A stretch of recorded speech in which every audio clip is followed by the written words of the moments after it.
valued commodity. The humanoid form makes an excellent concentrated protein. This part of the galaxy is developing quickly.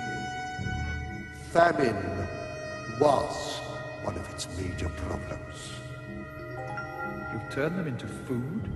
Silent breed is people!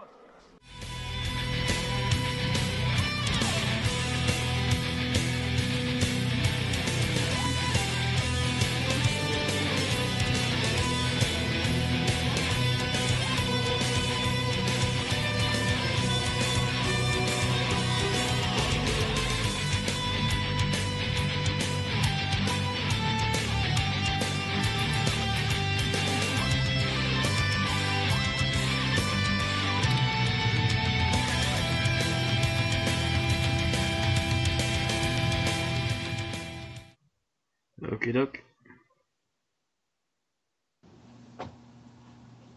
Welcome, healers, glass Daleks, and body snatchers, to the 113th episode of an Unearthly Podcast, streaming live on the 1st of July, 2015, and featuring Revelation of the Daleks by Eric Sayward.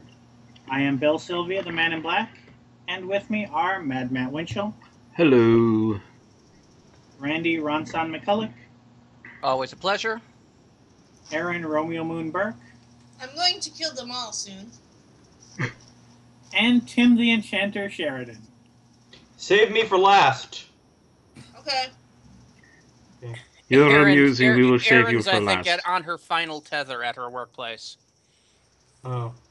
I expect to be, I expect to turn on the TV on the 6 o'clock news and see, woman goes on rampage at Metcalf's.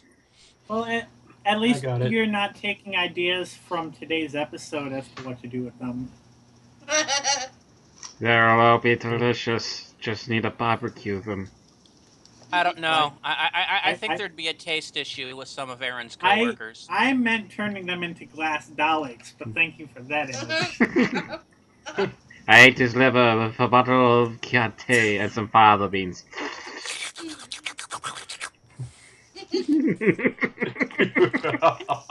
See, this is why my mouth needs a filter to remind myself before I say things like that. I was talking about turning them into your own private Dalek army.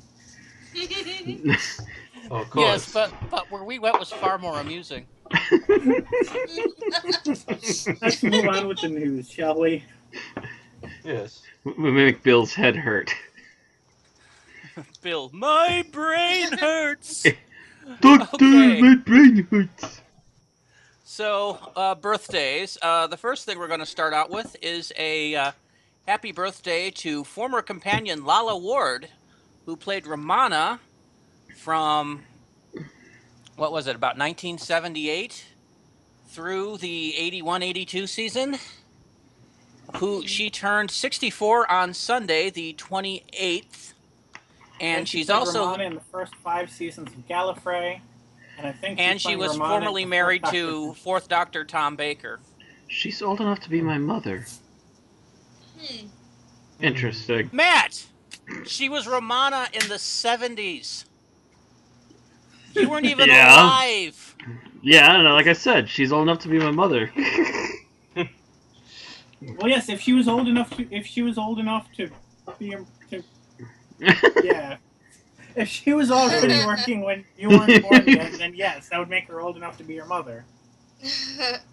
I wasn't sure what age to expect her at, but I wasn't expecting quite that young, though, oddly enough.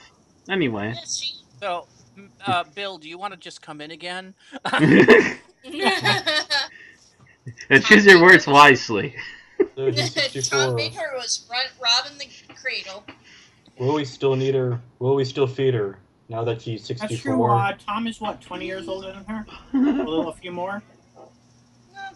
Tom's freaking old these days. Yeah. How old is Tom Baker? I know he's in his. I'm pretty sure He's in his 81. So 81, it was okay, nearly 20 years. So he's old enough to be her father. Yeah, Almost. actually. If it's a very, Where I come from, if it was an underage pregnancy. where I come from, if you're 15 years older than someone, it counts. I know enough people who are 50 that are grandparents of 20-year-olds to count it. Wow. Yeah. Yeah, my mom's in her 50s still. She's only like 56, 57. And I'm 34. She had me when she was 21. Her wedding dress did not quite fit right when it came to the wedding, so to speak. So not only are we airing Erin's plans to murder her coworkers, we're now telling about her mother's personal information. Yes, you've just mentioned this on international web broadcast, Aaron. That's okay. No one's watching us except for me. Ouch. Ow. Bill, how are our views doing these days? Hey, we're getting new YouTube and Facebook subscribers every month. Woo! Well, I'd like to say every day, but I'm an honest person. Anyway, Every week. I think we've talked enough about Lala Ward and how young she is and where that's going. I'm kind of concerned because Erin's the next piece of news. I don't know what she's going to do with it. Dun, dun, dun. In other sci-fi birthdays, director J.J. Abrams, Star Trek and the new Star Wars movies, turned 49 on Saturday, the 27th, and Mel Brooks of Spaceballs and Blazing Saddles and all kinds of awesome stuff. Young Frankenstein. The 28th. Huh? Young Frankenstein. Oh, yeah. Oh, man, he's 89. Oh. That means he's 9 years past the good run, which means that, we could technically expect him to be kicking off at any time. Randy, not that you know why I'm really upset that you say that? Because last time we celebrated the birthday of someone in their 80s, 2 weeks later we were discussing their passing. So now that you said that, I'm not hard on some wood that we're not spending our July 15th podcast talking about how Mel Brooks died. When I am not doing an Unearthly podcast, I moonlight as Death. Death, destroyer of lawns. Oh, now that I know that, I can get in good with you. Okay. I am the Grim Reaper. I'm just happy to celebrate two Star Wars directors. Yeah, at the same time, though, Mel Brooks seems to be just as spry and wily as he was 20 years ago. Mm-hmm. I mean, I saw him on Bill Maher a few months ago, and he was just a treat. Was a spry and wily 69. Haven't they been talking lately about doing a Spaceballs too? Is that something that's actually? They've been talking about doing a Spaceball. He was talking about doing Spaceballs 2: The Search for More Money. He's always wanted to do that. That seems to be the one he really wants to get back to. And I think he was also thinking about doing Spaceballs, the theater play, but that doesn't surprise me. Yeah. It's because he's been turning everything that he's done into Broadway plays. So I've been waiting for Blazing Saddles hits Broadway and Spaceballs, the Broadway play. Okay, so what he's doing is he actually wants to make a sequel after the next Star Wars movie. Excellent. And he's hoping he can convince Rick Moranis to come out of retirement. That's probably going to be right around the time Kevin Smith announces the return of Jay and Silent Bob or something. It'd be perfect Jay timing. And Silent Bob Awaken. Resurrection of Jay of Silent Bob. If anything could bring Rick Moranis, Star Wars titles. Anything could bring Rick Moranis out of retirement, it would probably be doing another Spaceballs movie. And at one point, they were actually working on a sequel idea called Spaceballs 3: The Search for Spaceballs 2. That's a chronologically confused movie title thing right there. Yeah, if you watch Spaceballs, it actually seems like something that would fit. Yes. It seems like it would fit the plot. I would find it more amusing, except the Leisure Suit Larry game series did it years ago. All right, Tim, want to bring us into Doctor Who news? All right, Doctor Who news. Rachel Talale, is that how you say it? It's either I say Talale or Talale, Talele. but yeah, Talale it could be really. is returning to the director chair for Series 9. She is going to direct the 2-part series finale, just like she did for last series. So that's episodes 11 and 12, both written by Stephen Moffat. And I'm what do we looking know? forward to it a lot more this time, considering previously the only thing I had ever seen her direct was the abysmal Freddy's Dead, whereas now I've seen her direct a good Doctor Who 2-parter. So Yeah, like I It said, also says Freddy's Dead was directed not her Tank Girl. fault. I have not seen Tank Girl. Tank Girl was And- really fun. And several episodes of The Dead Zone. The Dead Zone was pretty good too, from what I hear. So, yeah, I don't blame Freddy's Dead on her. I never did. It was more of what New Line was kind of shoehorning her into doing. Either way, like, it was her. I'm pretty sure it was her directorial debut. So regardless of whether it was her fault or not, I would have expected her to improve by now anyway. So Yeah, true. Your first one's a free. Yes. Yeah, your first one's a freebie. She knows not to mess with 3D anymore. Yes. So we're still waiting to hear the title of these episodes, but we do know the titles of episodes 1, 2, 5, and 6. They are The Magician's Apprentice, The Witch's Familiar, The Girl Who Died, followed by The Woman Who Lived. Yep. Which, by the way, there's- now that I've caught up with the, considering that stars an actress from Game of Thrones, and I've caught up with the Song of Ice and Fire novels, the more I look at those titles, the more I think that they're spoilers for the next season of Game of Thrones.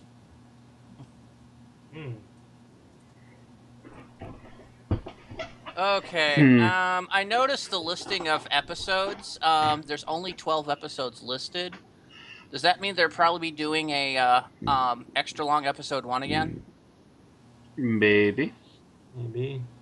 Good question, because I thought they did announce this would be a 13-episode season, but Unless that was Unless the including Christmas the special is Christmas counted special. as the, yeah. let me see what Wikipedia says just to see if they match. Not that either is definitive, but if they match, it's more likely that they're right. Mm-hmm. Let's see. Wikipedia also has 12 entries. So I would... Actually, Wikipedia exactly matches the information Doctor Who News has, which is interesting. Do we have that on the screen right now? What now? Wikipedia. The second link... The second link from the Rachel Talalay announcement? Yeah. Oh, the Doctor first Who tab? News that has, Yeah. yeah, the bottom where it says Series 9 summary thus far. What I find very interesting about that is they announced a while ago that Mark Gatiss would be writing an episode this season. So I'm curious if it's season 9, if it's episode 9 and everyone forgot, or if that episode was canceled and we didn't hear about it. Wikipedia says episode 9 is written by Mark Gatiss. Really? Oh, yeah. Oh, never. Okay. They switched the director and writer spots on Wikipedia. I'm that's not why. seeing any of these links Compared you to guys are Doctor talking about. Who's. All right, I'll send you the links from this discussion. Because I don't see anything that you're on about. These are the two. These I just sent the 2 links of what we're discussing right now. And you want the bottom one. Yeah, the bottom one's where we're at this moment. Oh wait, you said there was multiple. You're not giving me proper information. I said the second link. Proper information is crucial. Wait, what? Matt will exterminate you all. Where Dun, is dun. the link? Which tab? There's 2 It's links for in- this. Which Don't one? have I'm not on your computer to tell you which tab it is. There's But 2 links if you- for this. The black one is first. The white one on Who News is the second one. Which The one Who has News this Doctor link? Who The News Who is the one News. we're at right now. The Who News. Now, where's the link? Because I see no links anywhere. If you look on the Who The News, link is the in bottom... Skype. Yeah. But it's the Doctor Who News article, which is a And table. then you want... Yeah, and then you want the the table at the bottom near the end of the article. Well, I've been Where it looking at says- that. Okay, what we have here is a failure to communicate and understand each other. You're talking about Wikipedia. I'm trying to figure out where this link to Wikipedia is, and you're not giving me a link, and you keep running me around. I was looking at Wikipedia to compare the information, not that... I thought you wanted me to go to the bloody Wikipedia. No one asked you to go to Wikipedia. We are broadcasting. Anyway. Answer calls. Ay. So, looking at this season so far, we have episodes 1 and 2 as the opening two-parter written by Stephen Moffat and directed by Hetty McConnell. We have a second two-parter written by Toby Whithouse and directed by Daniel O'Hara. We have what I believe is considered to be a two-parter, although it has different writers for each episode, being Girl Who Lived and Woman Who Died, both directed by Ed Bazalgette, with the first part being Bazalgette? Yeah. Beetlejuice. With the first part written by Jamie Matheson and Stephen Moffat, and the second written by Catherine Trigana. We have what appears to be a fourth two-parter written by Peter Harness and directed by Daniel Nethheim. I believe that is the unit two-parter, actually. Okay. We have the 9th episode, which is probably written by as far as we can tell, written by Mark Gatiss with no director announced. Yeah, they might not have filmed. They might not have filmed that one yet because they don't always film in order. Yeah. Then we have episode 10, which makes me wonder if this is another two-parter or not. Written by Sarah Dollard and directed by Justin Molotnikov. And then the closing two-parter written by Moffat and directed by Rachel Tallow. Who's on first? I don't know. On second, and I can't remember on third. Who's on first? What's on second? I don't know's on third. I wish this thing had one more tab for guest stars. Yeah, that would be nice. Because that would also tell us. We know the first two-parter has Michelle Gomez. I thought that one also had Unit in it. Wasn't that one Michelle Gomez, Unit, and Zygons? No, I think the Zygon one is the one that's episodes 7 and 8. Okay. But I honestly can't remember anymore. Over the next few months, we should get summaries of the first few episodes. So that'd be nice. Or should I say over the next month and a half? All right. On to Classic Who news. This is unfortunately a little less positive news. Following some financial problems with the company contracted to animate the 2 missing episodes of The Underwater Menace, the DVD that had been planned for the serial has been canceled. Until and unless new plans develop, episode 2 of The Underwater Menace, which was found in 2011, I believe, remains the only episode of Doctor Who that is currently in the BBC archives that has not had a DVD release. Who was it? Okay, animation company Curios. That's not one of the regular ones. No, it wasn't. I wonder if they will probably try to renegotiate back to, what is it, Planet 55 or whatever? That would be nice. That would be nice because they were doing a pretty good job, to be honest. I'm going to look up Curios to see if we can come up with anything. Alex. Curios Entertainment is an animation visual effects production studio founded in 2002 by Neil and his wife. The company originally started in...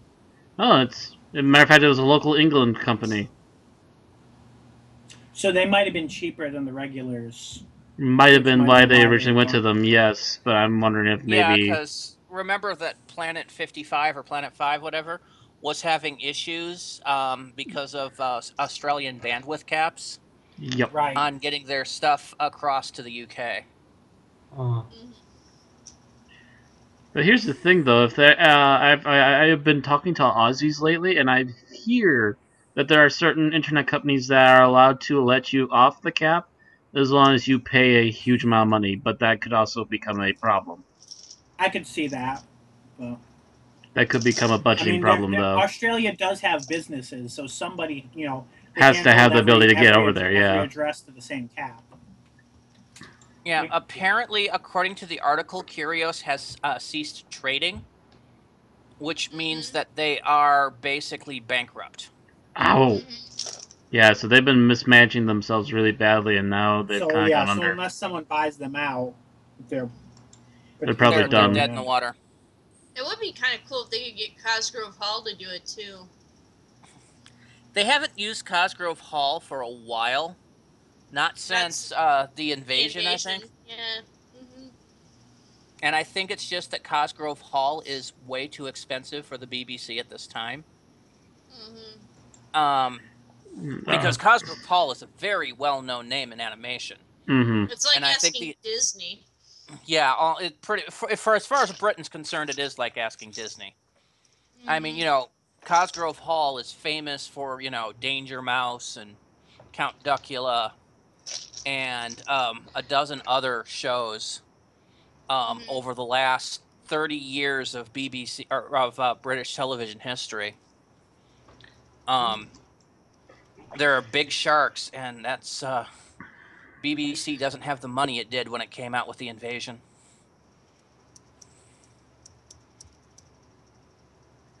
You'd think they would have covered that by now, but apparently not.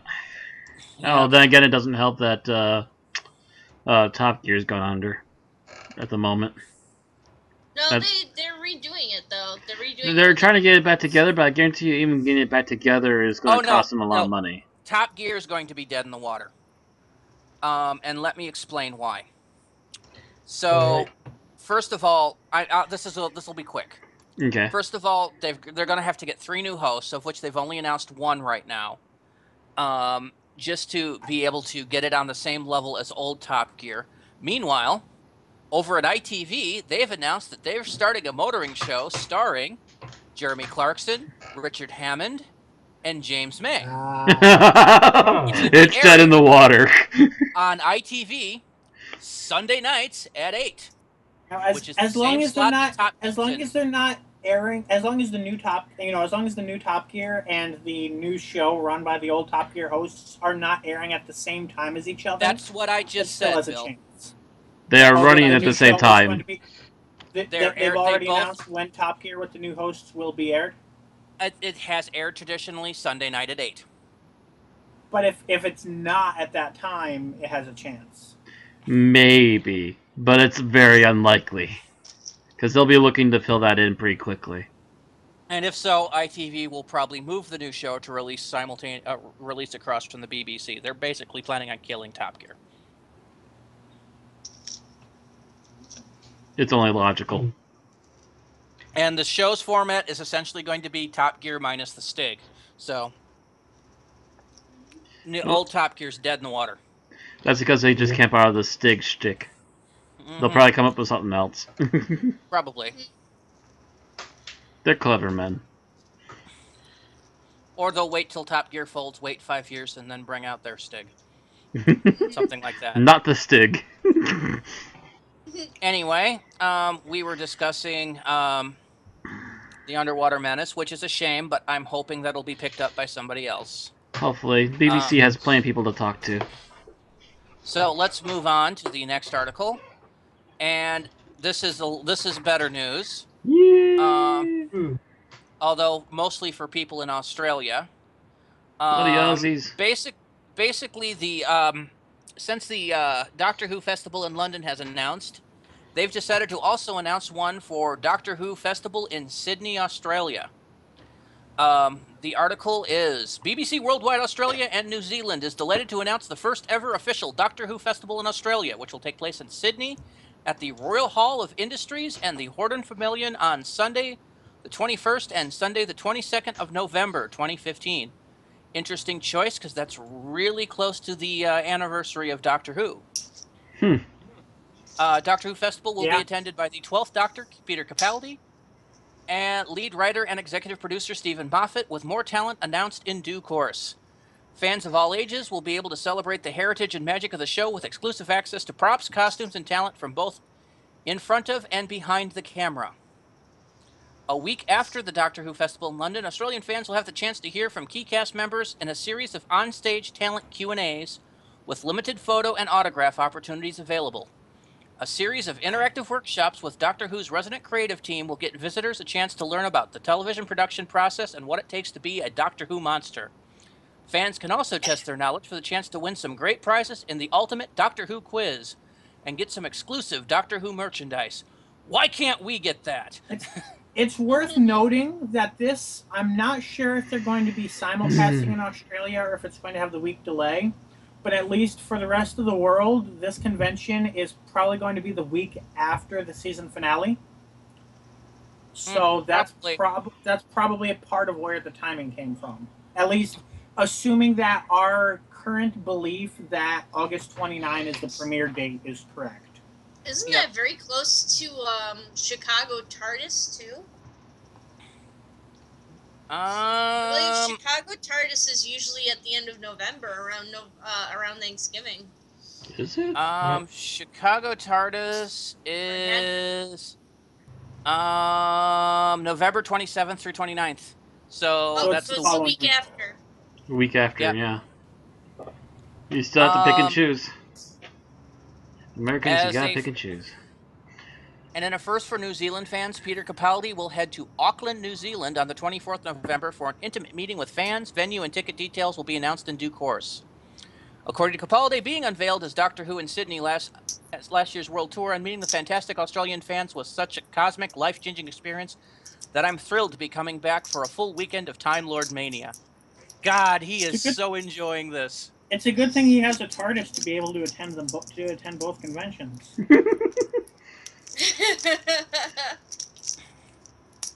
You know, I didn't know the TARDIS was shaped like an airliner. Yeah.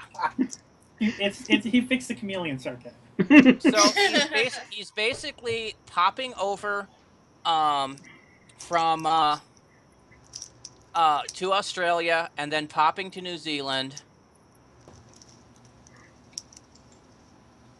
Well, unfortunately, Chicago TARDIS actually doesn't have Capaldi, so after that he gets to go home.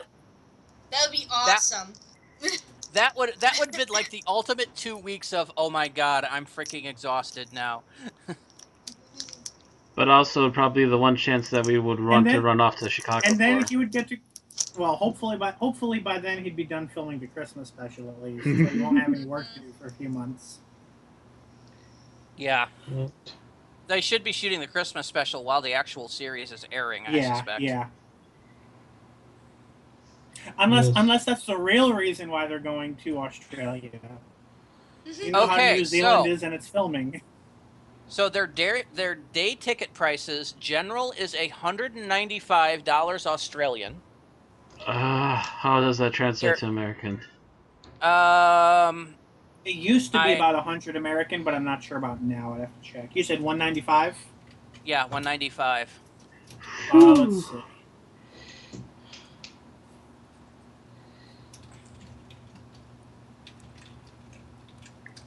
They also apparently have a special. It's $70 is an 77 cents is an Australian dollar. So 195 is basically about 250. Google has failed me. Normally, when I just type in a number of pounds to USD, Google can answer for me. This time, Google had to send me to a web page. I actually just typed Australian to US currency. And it gave me I typed in the amount. $1 equals 77 US dollars, or 0.77 US. So yeah, 195 is about 160 US. And then they have a special VIP TARDIS ticket price, which is $365. Jesus Christ! This thing's more expensive than Disneyland. And then. On top of that, the concession prices is $99 for a concession for general and $265 for TARDIS. And all tickets are subject to a processing fee of 1.95% plus transaction.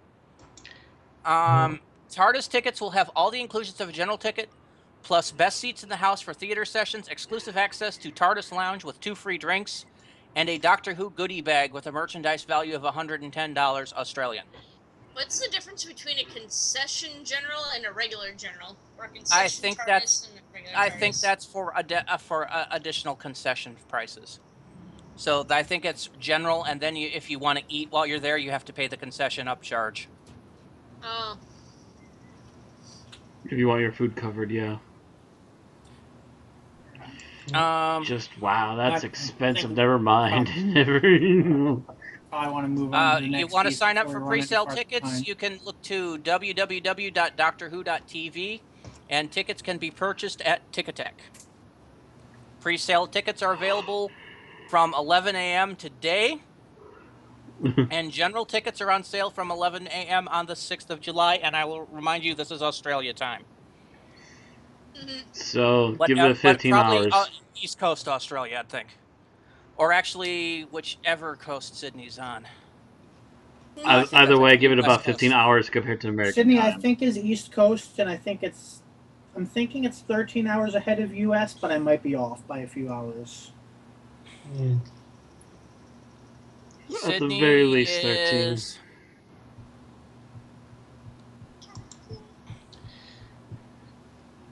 I'm also Sydney not sure is when in they're New South when they're Wales. at It is on the southeast coast of Australia. So there you go. Anywho. Anyway, on to the next. Yes, Yep. chocolate awaits. But not until I'm finished with this. So, due to closure of the Kent Police Museum in Chatham, one of the few remaining police boxes on display there is to be returned to its owners in Scotland in August. There's currently no news of it if it is intended to be displayed in another location until then. It can be seen by visitors to the historic dockyard in Chatham. Take it down to the docks. It's on the docks. Does that mean the doctor's going to come by and steal it? You know, I'm kind of wondering if they're just going to go for sale, and the BBC is just going to go, "We'll take it." It's good to have an extra classic prop. Although they say the owner's in Scotland, but they don't say who it is. For all we know, it could be the Capaldi family. Doubtful. It's doubtful, but that would be amazing. Yes. Okay, so it was a loan to the museum from the Civil Defense and Emergency Service Preservation Trust. So, it sounds like it was a classic police box from the 1950s and 60s and 40s that probably got restored and became a museum piece, and now probably going back to the original restorers.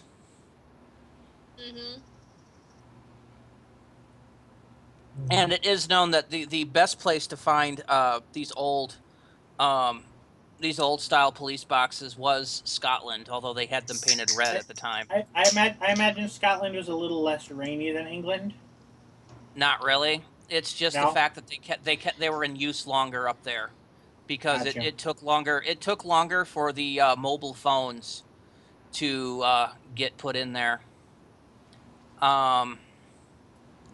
And because the fact that the lower London started removing these police boxes so early, it's very rare to see any that survived in any, actual condition. Anything that, is actually usable other than, like maybe a part of a door or something. So any of them intact are just amazing. And then Scotland, I think, used them through the 1980s. So they have more of them there than any place else. And that's these Mackenzie trench styles that we've seen on Doctor Who, is the name of the model style. I know way more about police boxes than I should for somebody who's never been to England. Much less stepped inside of a police box. The more you know. Yeah. Next. That was terrible. Alrighty. So, there are BBC audio releases for June.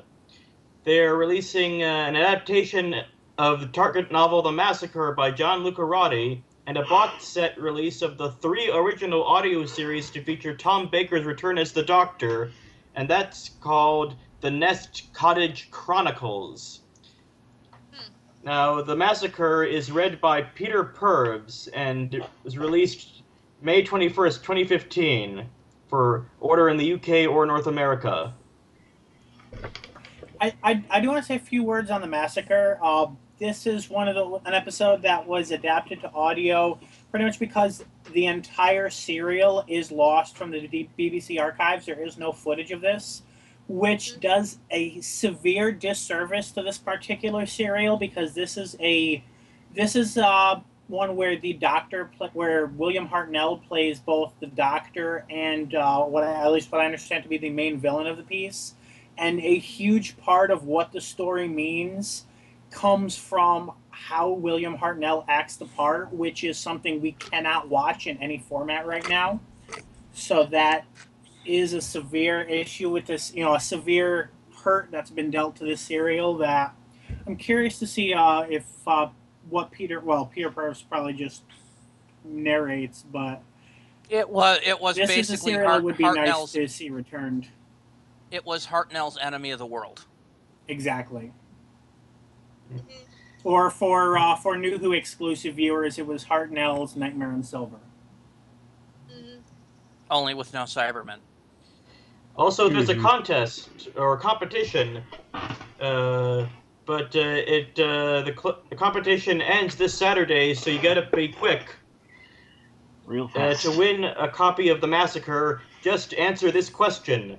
The Massacre is one of the few Doctor Who stories that feature the lead actor portraying another individual within the plot.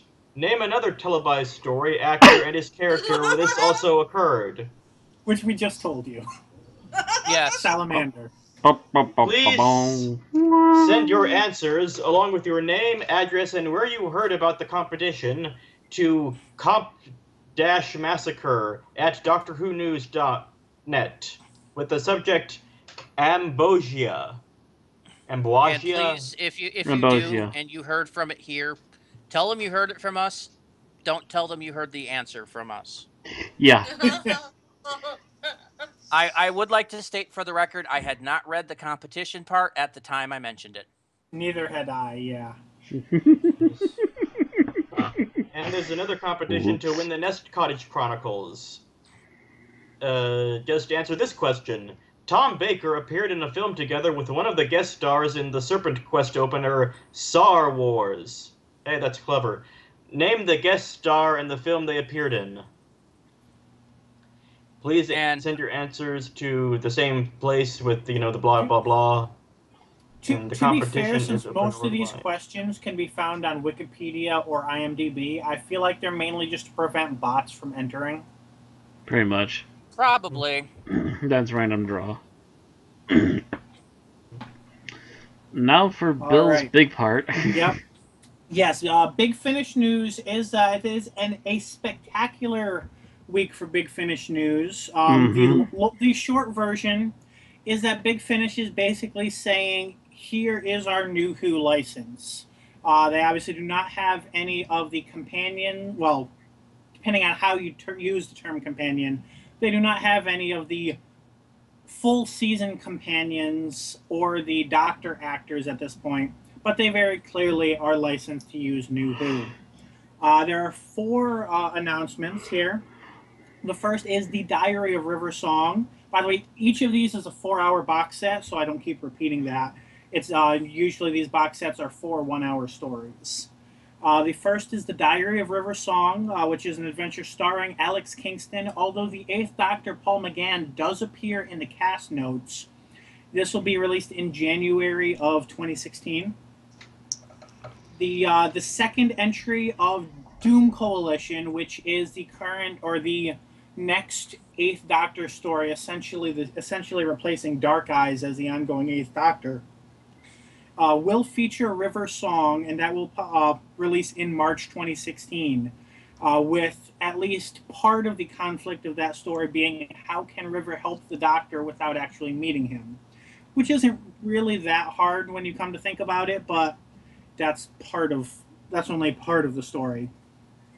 Next is that one, I'm not sure if I already said this, will be released in March. Third up is the Churchill Years, which is effectively a companion Chronicles story for the 9th, 10th, and 11th Doctors, featuring the same Winston Churchill actor as appeared in the 11th Doctor area. That is Ian McNeice, and that will be releasing later in 2016. There's not a date yet. He wasn't a bad Churchill. No, he wasn't. He was pretty good on that. It's pretty good. Yeah. So thumbs up to that. I'm not sure how it was much better than their Nixon. Oh yeah. I'm not sure how I would feel listening to him in that role for 4 hours, so I hope he kind of dials it down a little bit when he's narrating. But he did do a good job as Winston Churchill. So obviously there's been some loosening of what they can do, but they cannot, as of yet, use Eccleston, Tennant, Smith, or at least they Capaldi. haven't signed any actors. I honestly think it's more down to contracts at this point than what they're allowed to do. Because if they're already doing 9th, 10th, and 11th Doctor stories with the Churchill years, I think that means they just haven't been able to sit down. You know, they're probably trying, like Eccleston or Chris, what can we do to get you to sit in the studio for a couple hours? What do we got to do? We got to buy you a house. What we got to do? Unload a dump truck full of money on your doorstep. You can play the actor as you can play the Doctor as you want to, Chris. And Matt Smith, they're like, try to get Matt Smith. He's too busy making Terminator movies. Because I'm pretty sure if they can convince Christopher Eccleston that he can do what he originally wanted to do with the Doctor, he'd probably be there in a heartbeat. We'll shoot whoever pissed you off in the knee. I do want to mention that the one member of the guest cast so far, not counting Nick Briggs, I don't count him as a guest, that's been announced for the Churchill years, is Danny Horn as Kazran Sardik in a story that takes place within the 2010 story A Christmas Carol. That's so I guess he took as much as I point. hate that story, it's a cool concept. Interesting. Also, I would like to mention the fact that we get to have a River Song story not written by Moffat. That was definitely something I was mentioning when we were talking about this in the Big Finish Facebook group the Big Finish listening group on Facebook. We're finally getting a story about River Song that was not written by the founder of the First Orthodox Church of River Song. Yeah, so that would be kind of interesting to see how they deal with her in multiple different ways, and maybe write her better, which would be or fantastic. Or are they just going to follow Moffat's cue and make her so over the top? And that said, automatically hate her.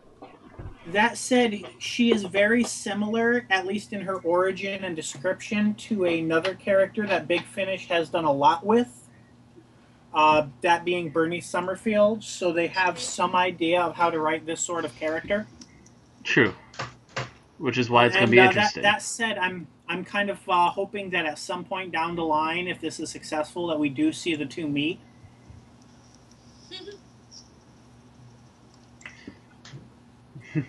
And the last box set in this announcement is the Classic Doctor's New Monsters box set, which will feature the 5th Doctor and the Weeping Angels, the 6th Doctor and the Jadoon, the 7th Doctor and the Sycorax, and I'm not sure the reasoning for this one, but it will feature the 8th Doctor and the Sontarans. I have a problem with this title. If you're using the more New Who version of the Sontarans, I could see that. The blue armor and combat is almost a religion. I could see them do that. The thing that's going to bother me about this is the 5 versus Angels, because the Angels are a highly visual monster. Yeah, they have to write that really, really well in order to make that work. It's going to be very interesting how they're going to do that. There is some speculation as to whether, they're going to do different things with it, but this could come off being very good or very bad, that particular segment.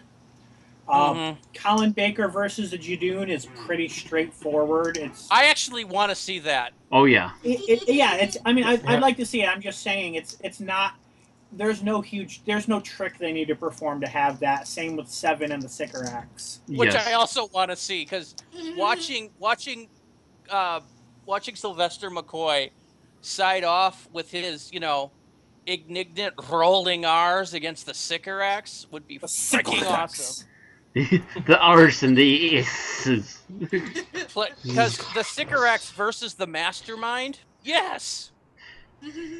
He will play Now, them like a Rob, fiddle. One speculation that I've seen in the Big Finish Facebook group regarding this is that the reason they're having 8 versus Centaurans is that this is the Centaurans in some way being involved in an early skirmish in the Time War. Obviously, as far as the Centaurans remember, they were left out of the Time War, but the theory has been posited that they were involved in some way, and then the Time Lords kind of erased that from the timeline, so the Centaurans didn't remember it. Or the Doctor. Which is entirely possible. The Time Lords, including the Doctor, have done things like that in the past. So this might actually be that story too. So yeah. Mm-hmm.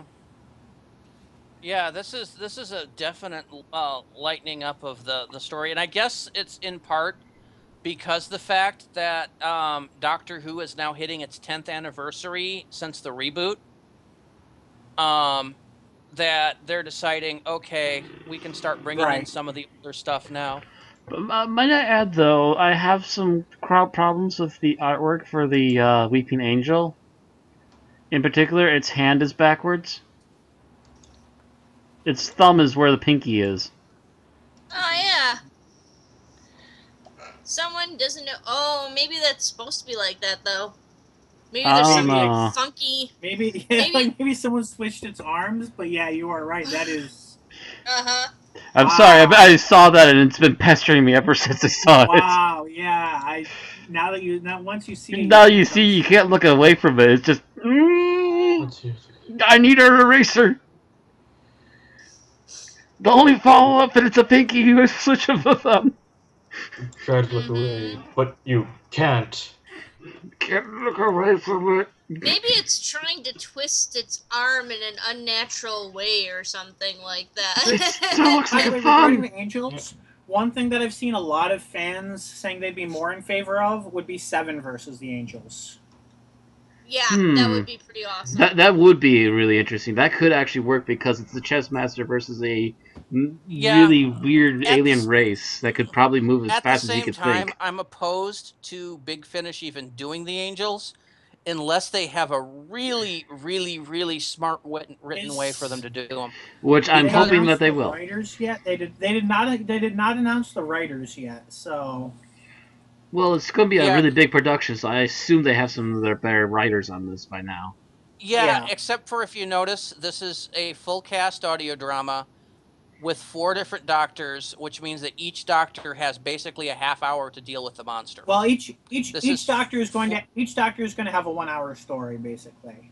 Oh, okay. If it's going to be 1 hour, they have plenty of writing space. Because usually the full cast audio drama is 2 hours, so. Well, it's with the box sets. The box sets tend to include 4 1 hour stories. Okay. Oh yeah. Oh yeah. It's the individual ones that are usually either an hour and a half or 2 hours. This is already sounding like a must-grab set. Yeah, this is interesting. I definitely want to see 6 and 7. 8, yeah. If you notice the artwork for 8, that is definitely the new model Sontarans. Yes. I'm a little surprised they haven't announced or I'm not. This might still be negotiations, but they don't include whether the new Sontaran voice actor is going to be included, because that would help sell that distinction. Yeah. You mean Strax? Yes. Oh my god, yes, Doctor means Strax. That said, I'm not sure how I would feel if this actually turned out to be a Strax story. I was just gonna say, could this be like a setup for Strax? If so, could be written really well. I'm actually for that myself. Yes. Because when we first met Strax, this is the story in which the Doctor. We never really got Strax's backstory. Becomes a nurse. Yeah. Yes. The first time we see Strax is in the horrible season 6. But it's in A Good Man Goes to War, and Strax already owes the Doctor a favor. So this could be the reason. Never covered where that favor came from, and if they're going to do it in Big Finish audio, more power to them. Because that's just filling in some backstory. That said, considering what they're doing, that also leads into the idea that if they can do more with the license now, maybe they can do Vastra's backstory. That's something that would be interesting. Vastra and Jenny meet an earlier incarnation of the Doctor. There's a lot of things that they can do if they get the actors on board. A mini-series for the Baker Street Irregulars. Yeah, a couple of box sets, or at least one box set. Box set here, box set that's there. That's built for Big Finish. Mm-hmm. Yeah. I mean, basically, you're making a Sherlock Holmes, only instead of having Sherlock Watson and everybody, you have Vastra Strax. This is another one I saw suggested. Jago and Lightfoot and the Paternoster Irregulars are around the same time period. Oh. And they could also, if they want to make it a threesome, possibly literally considering the context, bring in Captain Jack. Bill.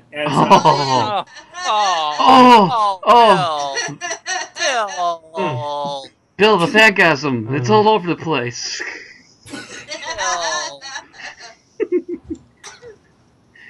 And the fact that you called it a threesome. Yes, with Jack. That's why I now owe Bill another kick in the dick. Oh man. Someone get a mop. But it'd be so good, Randy, because it's also Big Finish. It's not Moffat writing these characters. Yeah. I could just see it. How are you doing, Captain Jack Harkness? Captain Jack, she is my wife. Can't I say hi? All right. Let's move on. The fandom, it's all over. Let's move on before I have to spend a few 1,000-mile trip to kill Bill.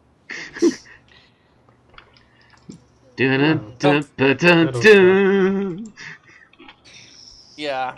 So we're gonna move on to our 5-minute summary of Revelation of the Daleks. Getting the stopwatch ready. Well, I'm first of all going to open it to all takers here. I did last week, did I? Really? Yeah, I believe I did last week. Yes, you did do it last week. I'm seeing if anyone else want to try. I heard two no's. What about you, Bill? What about you, Bill? Poking the bill. No. You people are impossible. Okay, Randy, I got it ready. Is it really just going to be me and Matt that does this thing? Because the rest of you all are just... You bunch of cowards! See, the thing is, once every 4 to 5 weeks I try to write one, and if I'm the first one who speaks that week, then I do it. If not, then it waits until the next time I write one. I'm not good at doing these off the cuff because I tend to twist time into knots. Yeah. Well, You all need to as learn do to be I, off the cuff. I've done it. I've done successfully, 3 times? Pretty much. As I recall, at least 3 times. Anyway, ready. Should I give you a count? Yes. I wish I had some water, but I'm out. Starting in 5, 4, 3, 2, 1. Okay, the Sixth Doctor, Perry, land on the planet Necros in order for the Doctor to visit the grave of one of his friends, a man by the name of Arthur Stengos. On their way, they are attacked by what looks to be the mutated remains of a human, who, after a little bit of miscommunication, reveals that he's this way as the result of a person called the Great Healer. Meanwhile, we also see the interior of Necros, where they're basically planning for the president's wife's remains to be brought to them. We get to meet the head embalamer, Jobel, who's a bit of a arrogant ass, and Tassenbecker, who is apparently liking of Jobel and basically a nurse wretched to anyone else. But Jobel is working for this great healer, which turns out to be Davros, Shocking. who is in the process of making himself more Daleks. He has done so by making an alliance with a lady by the name of Kara, supplying her with something while she gives him truckloads of money, and he wants more. Kara doesn't like this, so she hires a man by the name of Orsini, a disgraced knight turned assassin, to kill Davros. Meanwhile, the Doctor has traveled all around the outskirts of Necros, and not finding a way in, climbs the wall and discovers a grave of him, or a giant tomb to himself, which falls on him. While all this is going on, there is another group of body snatchers that have snuck their way into Necros, and it turns out to be Arthur Stengos' daughter looking for her father's corpse. Instead, they find Arthur Stengos in a lab, mostly converted into a Dalek, and are forced to actually kill him. The Doctor's death by gravestone turns out to be a fake, as Perry meets Jo Bell, who of course proceeds to become very creepy on her. They wave him off and continue to find out who set up the gravestone and who's basically having fun at the Doctor's expense. It is, of course, Davros. Meanwhile, the Knight has been given a device he's supposed to use that's supposed to send troops in once he's killed Davros. It is, in fact, actually a bomb. And Kara's hoping to kill Orsini and Davros and take all the credit. Well, the Doctor goes in, takes a brief tour of the facilities, and gets to hear their special bonus package of the DJ, who's we've seen in various scenes narrating what's going on. Perry becomes fond of the DJ and decides to go see him, and this unfortunately gets escorted to by Jo Bell, who spends the entire trip there hitting on her. The Doctor, of course, goes forward to find out more about the Great Healer and is captured by Daleks, and is brought to the same area that Stengos' daughter and the Doctor that she's hired to help her, who were captured previously. They manage to escape with the help of Orsini, and Orsini goes forward to try to kill Davros. He succeeds, apparently, but it turns out that it's actually a fake Davros, and the real one is right behind him, who manages to basically blow out Orsini's fake leg and kill Orsini's squire. From there, he learns a little bit of Kara's plan. He had already sent Daleks to capture Kara, suspecting that she had betrayed him, and brought them there to deal with the whole betrayal and bomb situation. This is, of course, interrupted by the Doctor. And from there, we discover that two other members of Necros have been in contact with a different Dalek faction, which is the first time we've seen this, and bring them in to capture Davros. The Daleks do so after destroying all of Davros' active Daleks and haul him off. Orsini hopes to capture him in a bomb blast, and quickly sends the Doctor off to try to survive before he sets it off. They manage to. The Doctor sends Perry and everybody to safety. The blast unfortunately fails to kill Davros because the Dalek ship takes off early, but it does destroy all of Davros' labs and his production plant, where he had been basically making high-power protein out of people.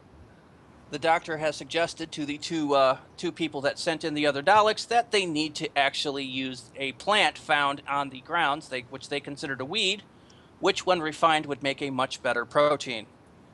Thus, with them on a new path, the Doctor and Perry take off for planet, and we will fade out there, just like the episode did.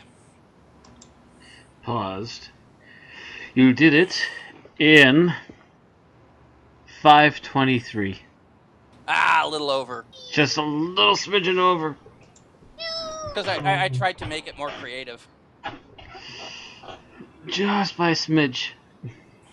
That's because in this particular episode, you've got so many plots going on. Oh, yeah. Yeah. It just spins out of control at some points almost, but it comes right back together again by the end. All right, so we're now an hour in, so we have a full hour here. So let's do our likes and dislikes, starting with what we liked overall, and that will be starting with you, Matt. Because we like you. Because you like me, or because I keep being the one that has to start the call? You decide. What do I liked about this? I guess I like the fact that there wasn't really much of a dull moment with a few minor exceptions. But at least the minor exceptions, again, were minor exceptions. They were, like, extremely short, like, maybe 10, 20 seconds of just sitting there going, okay, move on. And I'm pretty sure Randy probably knows what I'm talking about because he has had nitpicks about those. But for the most part, outside of that, this story moved relatively fast and didn't waste any time. It introduced things and quickly ran with them. All right. Tim? I loved the sense of fun in this episode. It was like a 4-year-old discovering Windows Movie Maker. Every scene it was like, hey, ooh, cool! Look, check out this neat effect I can do with my camera. Hey, check it out, check it out! You know, with the characters and the DJ and the Mega Man helmets of the funeral workers. See, normally that analogy would not be a compliment. Normally, when I say this episode is like of Doctor Who is like a 4-year-old discovering Windows Movie Maker. That's but for Tim, that's fantastic. It's experimenting. Yes. It's broadening his horizons. He explained what he meant, but still, I'm just thinking if I were saying that, that would probably be a very nasty thing I was saying. Depending. You know, the makeup of the mutant and the brains and the see-through Daleks and everything about it. It was like I was on the edge of my seat. I probably should have sat better. I would have been more comfortable. But, should have sat back. Okay. Be more comfortable back here. Okay, there we go. All right, Bill. What did you like overall? I'm going to go with the fact that this story just feels like a unique Doctor Who story. There's no space stations. There's no Daleks trying to come up with a master plan. Davros has a master plan, but he thinks so differently from a regular Dalek in this story that it really works. This is a story where you would never look at a part of this episode and not know what episode you're watching. It stands out, and that is a very positive point of this. Yeah, it stands out. Unfortunately, its name doesn't because it's the third and 3 Dalek episodes that start with R. Of the Daleks. How many times talking to you guys did I forget the name of this episode? I'm like, it's the one that's not Resurrection and not Remembrance, but it starts with an R. Revelation? By the way, it took until recently for me to actually remember the name of the serial. I am sick and tired of all of these episode titles giving away who the villains are. Yeah, that was always a problem in Classic Who. At least it's not Revelation of Davros. The thing is, they still do this to this day. Once in a while, yeah. I mean, if you think about it, the first Dalek episode in New Who was called Dalek. That's because we're back. You want to see this, don't you? They will be a little more mysterious for a finale because they did not do any of the Dalek stuff or Cybermen stuff for finales. But everything then the next non-finale one was Daleks in Manhattan. Yep. Or Evolution of the Daleks, which is another of the Daleks. Yep. And then Victory of the Daleks. Asylum of the Daleks. Every time the Daleks show up, it's usually X of the Daleks. It's either a special, a finale, or X of the Daleks. And usually that's the case for Cybermen too, though they've been getting away from that recently. Although usually their titles mention Silver. Or just put Silver somewhere in there. Mm-hmm. Yeah. Which is a later Classic Who thing with Silver Nemesis. Now when the episode Silver of the Daleks comes out, everyone's going to be confused. What do we expect more Daleks versus Cybermen? Chrome Daleks.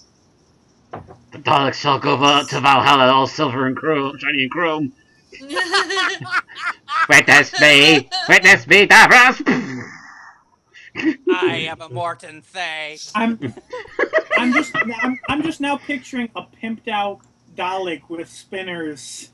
Oh, I'm thinking more like a Dalek that's painted completely black with spikes and chainsaws and everything. Just this dog that's gone crazy. There's this part right you're going below the Matt eye route? stalk that's silver.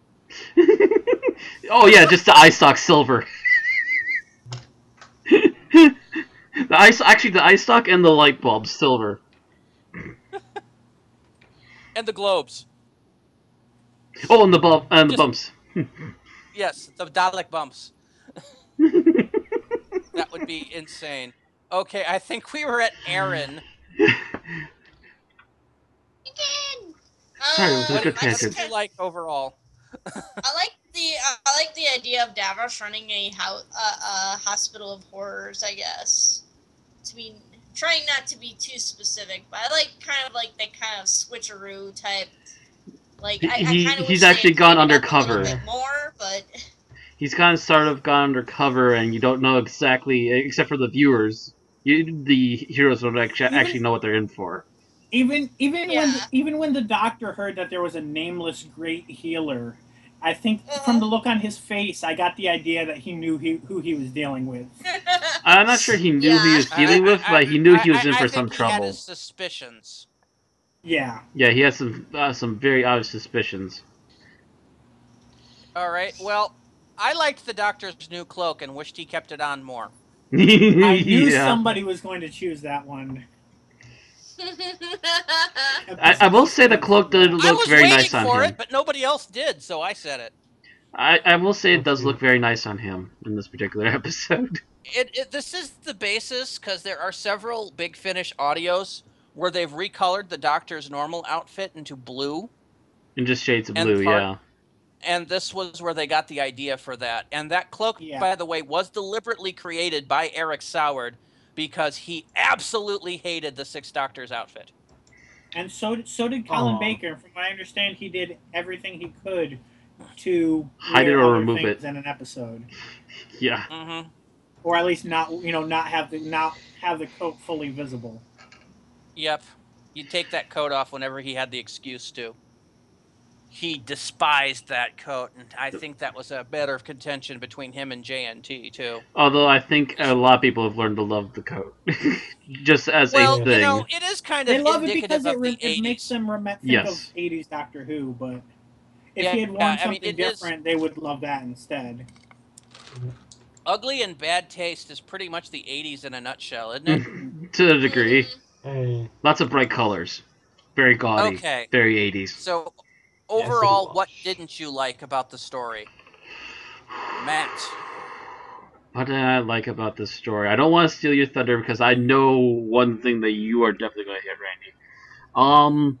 Don't steal mine. Trying to think. What I didn't like. I didn't like that some of the one of the characters in particular, I forget her name, Nurse Ratched. Yeah. She kind of came off as very blunt and one note. When she seemed to be very. That's the character's name was Tassenbecker. Tassenbecker. She seemed to be overly interested in this guy that obviously has no interest in her, and no matter how much people would poke at her in her face, she would never listen. And then when it came to anybody else, she was as rude as could be, unless she was plotting something. Anything around her just kind of seemed a bit meh. And I don't blame the actress. I think she was just really badly written. Yeah, that I think that character was badly written because yes, whenever she dealt with Jobel she was like, "Yes, sir. Sorry, sir. Anything you want, sir." And he treated her like absolute dirt. To the very end. I think directing the character a little differently could have saved that some less of a noticeable issue. But yeah, the way she kind of played two opposite extremes in the act, and the way the character ended up being acted out, and I think that was more the direction she was given, and that kind of really highlighted that problem.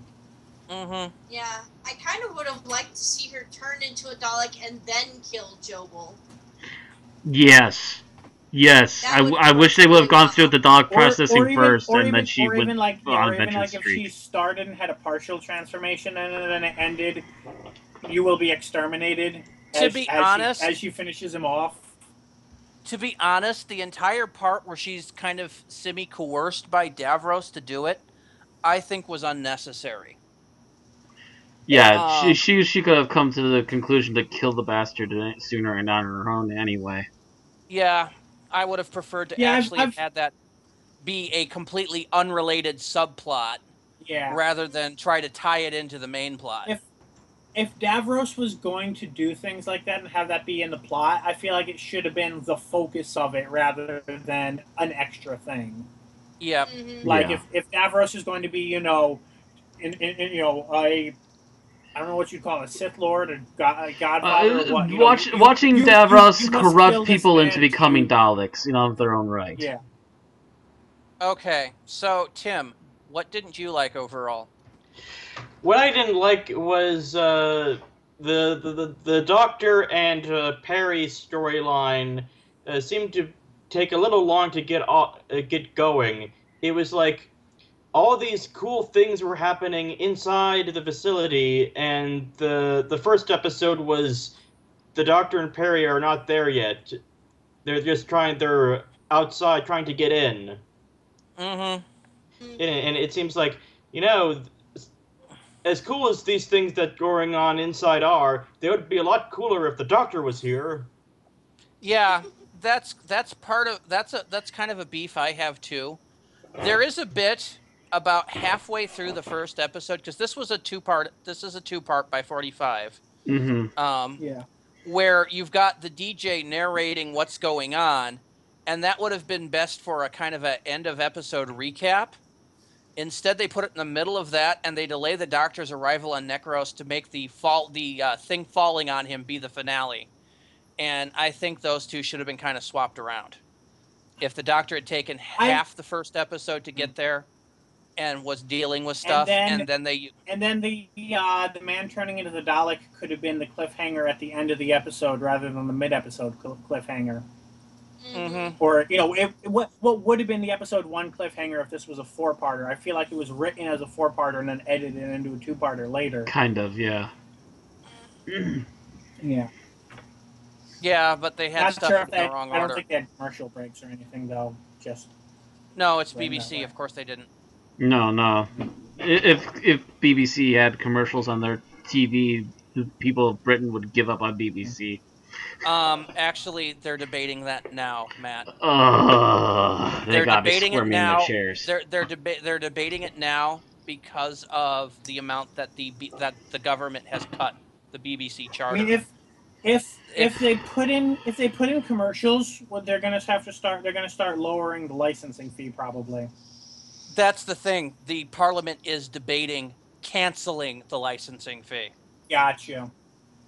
And if the licensing fee is canceled or reduced so drastically, they have to have commercials because otherwise they'd have no budget. Yeah. Doctor Who would have a budget because it brings in money. But that's really about the only show that would. Well, they wouldn't be able to afford the rest of their programming. Okay, so nobody chose mine, and that is that every time the DJ was on screen, he annoyed the hell out of me. That was the one Randy wanted.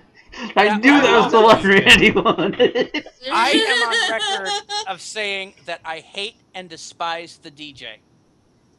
Because he is so goddamn cheesy. It's not even the fact that he's cheesy, it's the fact that he kind of just suddenly ground the plot to a halt numerous times. I actually, watching this for the first time, I was actually thinking of ways I would have written the DJ better. By the way, the DJ is Alexei Saley, who is a stand-up comic from the 80s in England.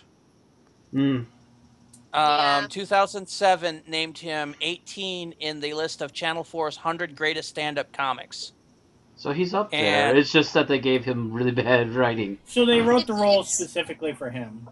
Yeah, it's a guest role that is made specifically to highlight him. Even down to Perry meeting him, to me, feels more like an interview, like a TV interview, than like a genuine, oh, hey, how's it going, Tell me a little bit about yourself. So when we write roles specifically for comedians, we get terrible DJs and absorbalofts. Maybe Doctor Who should just give up on comedians.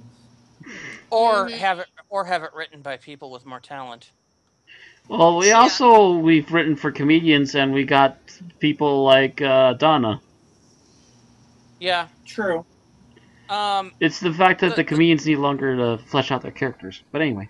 Yeah, it was more along the lines of this guy's a stand-up comedian, not an actor. And it kind of shows through the way the DJ is doing stuff. A little bit, yeah. It's very stilted. Mm-hmm. Yes, it is. And his American accent is atrocious because he actually sounds like somebody with a New York accent with a cold. But with that aside, though, I will say the one saving grace about him is that he weaponized sound and had a nice little fight with the Daleks. I do say if I were in stasis for hundreds of years just listening to him nonstop, I would be trying to tap out a message for someone to kill me. Morse code on the doors. Kill me, please kill me. I no longer want the special package, because he was a premium package. Yes. Yes, he was. When DLC goes wrong. DLC quest, away! I do not want this. Just give me reruns of the Bob and Tom show, please. Quick put from Steam. All right, Aaron. So, what did you not like? Overall, I did not like how convoluted the story got. There's too much. God going dang it! on. I had to. One piece with the other.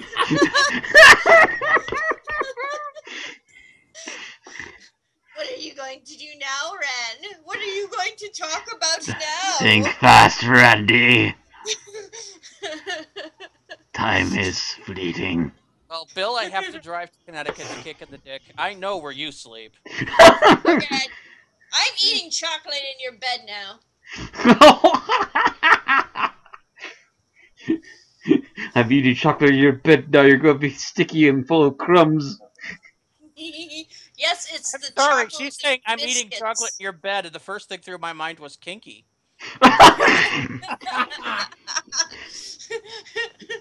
Oh my. Now I've got hedonist bot. Yes, yes. Spread the chocolate over me. Spread the chocolate all over, yes. Mm. So you were talking about the convoluted plot. Yes. To get us back on track. Yeah,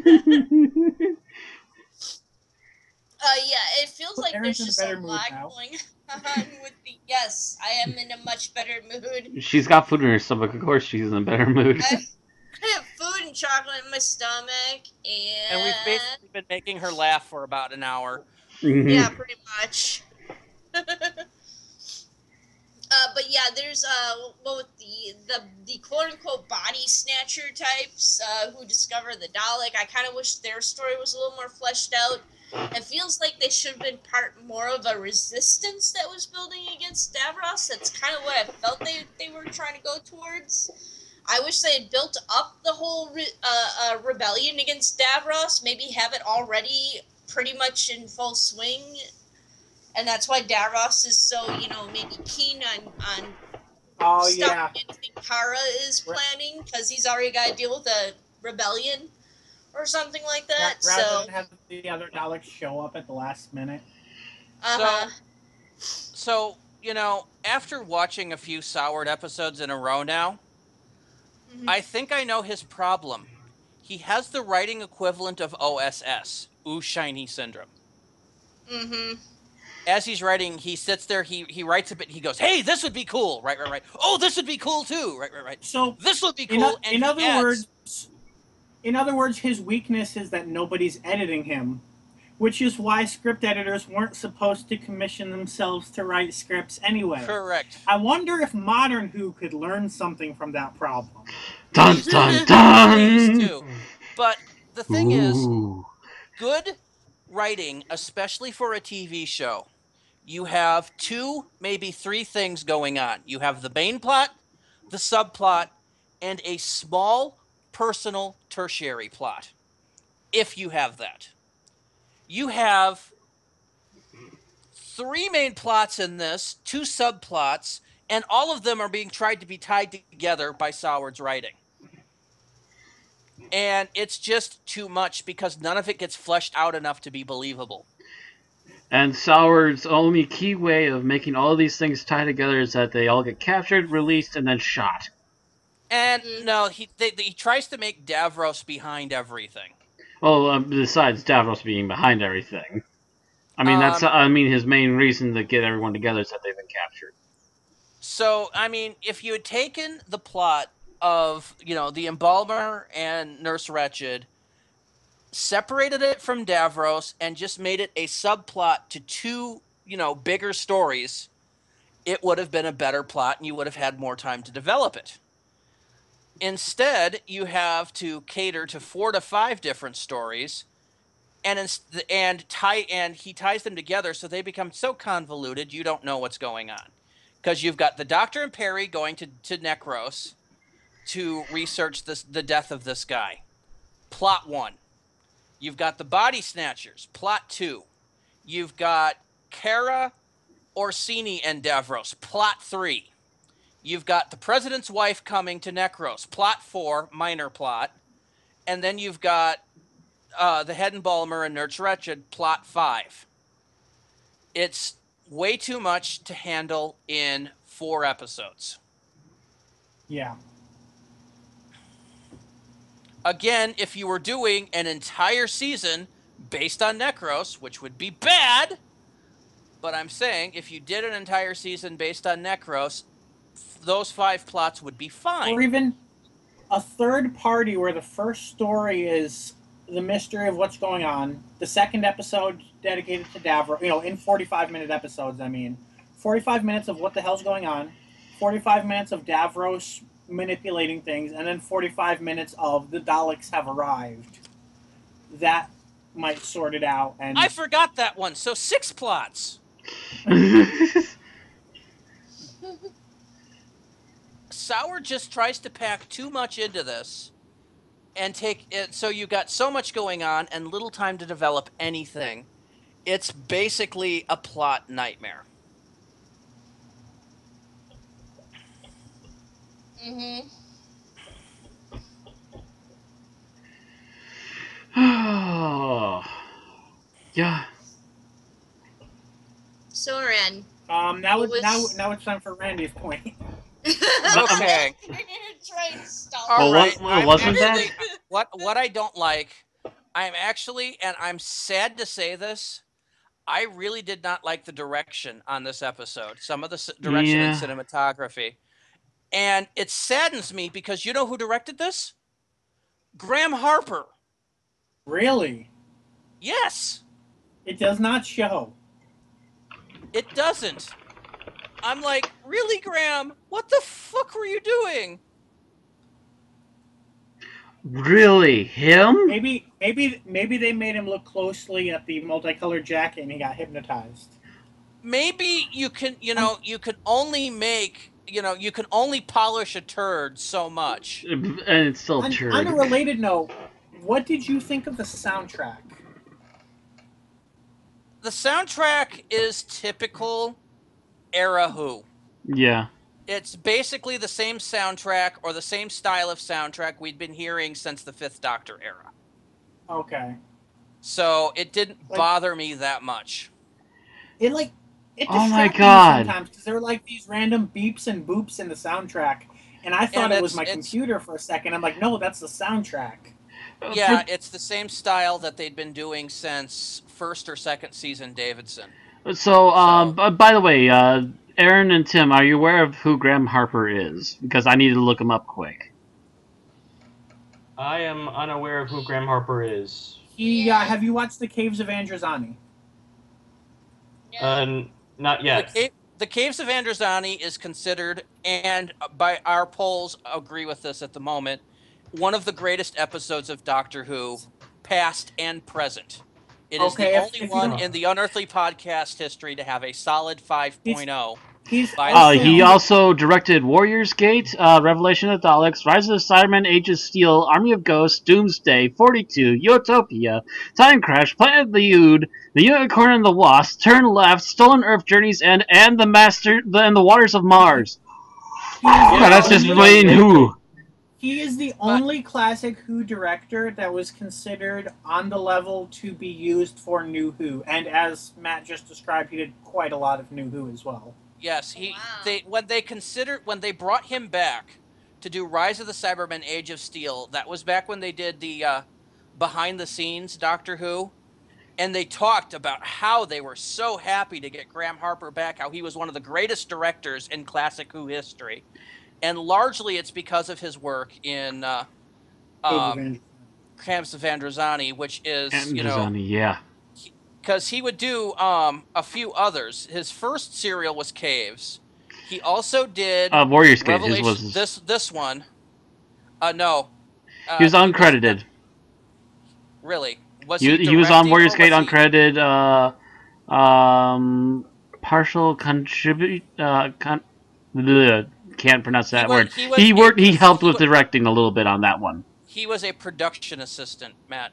He was a production assistant to the director. The Wikipedia lists the direction of that episode as both Paul Joyce and Graham Harper, so he did. Really? He did help with directing. Yes, he was part of Warrior's Gate, which is also a really good one. But his first full serial was Caves of Androzani, which was like 3 years later, and it is considered the finest installments. We've rated it a 5.0 through the panel. And then he went around and he did this. And then he did Battlefield, a Sylvester McCoy era serial, which Bill and I both love. Yeah, he did do Battlefield. It's not listed. Season, but we enjoy it. Yes. And then he's come out and he's done so many of New Who's better episodes. He's also done some crappy ones. 42 was meh. 42 is not considered the greatest. Waters of Mars also kind of meh. But the rest of these... Waters of Mars was well directed, I'd say. Waters of Mars was well directed. It's just kind of meh written. Okay. Yeah, and most of these I don't have problems with the directing. Oh yeah, definitely not. It's mostly the writing that falls apart on those. And that's not his problem. He does do the best with what he's got. This is the man that directed the crying at the wall scene at the end of Doomsday. Mm-hmm. This is the man that gave us the death of the Fifth Doctor. This is the man that gave us the Ood music. Well, not composed, but the Planet of the Ood, the main Ood story. Put in this beautiful, wailing music. So there's so much that he's done for New Who, and he's considered one of the greatest Doctor Who directors of all time. He directed the Donna Noble episode Turn Left. Boom. We haven't seen him since 2009, which makes... he's still directing. And Moffat hasn't utilized him, which I believe is a crying shame. Yes. But then you think Moffat may have watched Revelation of the Daleks. Yeah, maybe, just maybe.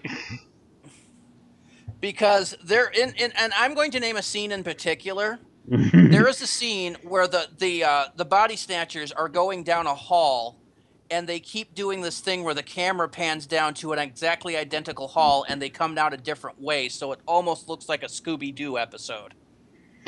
Yeah. And I'm like, God, no, that's just so lame. I was like, God, Graham, what the hell were you thinking? And there's a few other shots. That's just an example. Mm-hmm. Because there's a few other shots that have the exact same thing going on, that he's trying to be fancy, and it comes out just horrible. The tech just wasn't there for him, to be honest. Maybe. The tech, and I think the budget wasn't there for him to really do what he wanted to do there. Okay, well, let's move on to scenes that we liked. Scenes that we liked. Oh, yes. So, that's you, Matt. So scenes that I liked. Where to start? I liked I liked in particular our big introduction scene for the assassin slash knight previously, and I don't mean like his introduction when they first talked to him. I mean his introduction on the actual planet where he opens fire with a specialized weapon that he's had for most of his life and takes out a Dalek. Just pure badass, and you don't get to see that very often, and he's kind of a rare case. Especially with all of the really long development that they actually gave him, it's just like, oh yeah, okay, this guy's going to have some payoff. Yes, the one character that they did put a bit of development work into is Orsini. Yes, and he basically comes out as a knight of the Order of Oberon, which is apparently some intergalactic badass motherfuckers. Even the Doctor knows them, and he's like, man, I'm lucky to be alive. Both Davros and the Doctor acknowledge how remarkable that is. Mm-hmm. And they've been around the block a few times. Yes. They would, normally you consider the Doctor and Davros in a league above pretty much the rest of the universe duking it out. So the fact that they both are just like, oh crap, I'm tangling with a knight of the Order of Oberon, they're like, oh no, goes to show how much of a badass he's supposed to be. I mean, if they were making this episode today, Orsini would be played by Samuel L. Jackson. Yeah, pretty much. Yeah. Or someone who could pull off a Samuel L. Jackson-esque character. Oh yeah, Sean Connery's retired. I was gonna say, Connery. Oh, it's funny you should mention that, Bill. Yep. Mm-hmm. Aaron's saying, I'm imagining this character, she's watching the episode going, I'm imagining him as being played by Sean Connery. And I start lapsing into my Sean Connery accent, repeating every line he says as Connery. And it works. It works. It would. Really well. Come to think of it, yeah, that would work so well. If they'd had the budget, I suspect he would have been Connery. It's absolutely great. I wasn't that fond of his squire, but the character of Orsini himself was just freaking awesome and cool. Yeah, I'm sorry, the squire seemed a bit... No, you know who he would be played by today? Liam Neeson. Liam Neeson would work too. But when I think badass motherfucker, I still think Samuel L. Jackson. Yeah. So, Tim, what was your favorite scene? My favorite scene, the one that made me stand up and cheer, was the scene where, what's her name? I know we just mentioned it. Murders Jobel. I love the performances. The over-the-top, dramatic. Tassenbecker. Or Tassenbecker. As Matt and I call her, Nurse Ratched. Nurse Ratched. Yeah, that was a long-deserved death that was waiting. Yeah, we were wondering, Aaron and I were wondering if Jobel was a little miscast. If he should have been the more handsome, suave guy, because he came off as being very awkward in this. Very awkward and very creepy. Very creepy. And yet women seem to flaunt over him at the same time, too, so I don't know. Was he the guy from Voyage of the Damned? Yes, he was. Mr. Cooper. Or Mr. Copper. Copper. He was indeed. I thought I recognized him. He was who now? All right, Bill. The guy that played the head embalmer, Jobel, was Clyde Swift, who would later be in the episode Voyage of the Damned, with the space Titanic. Mm-hmm. Mr. Copper, the expert on the Earthologist. Yep. So wait, the guy who got stabbed with the syringe became that character? Yeah, the actor played the same character. The character. Weird. They really don't look a lot alike. Aaron noticed it. Yeah, I noticed it. He's also a character on Keeping Up Appearances. The actor that seemed familiar to me, although I'm not sure if it's from watching the episode in the past or from something else, is the Order of Oberon guy. Yeah, Orsini. William Gaunt is the character that plays Orsini. It actually sounds really familiar. Let's see. He is also let's see. He's done Next of Kin. He's done the theater production of Henry IV. He starred in the audio series Dalek Empire 3.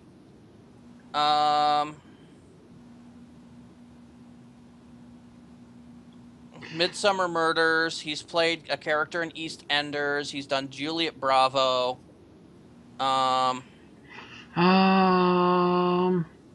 Z-Cars, The Avengers, Edgar Wallace Mysteries. I was just gonna say, I think Z-Cars Avengers.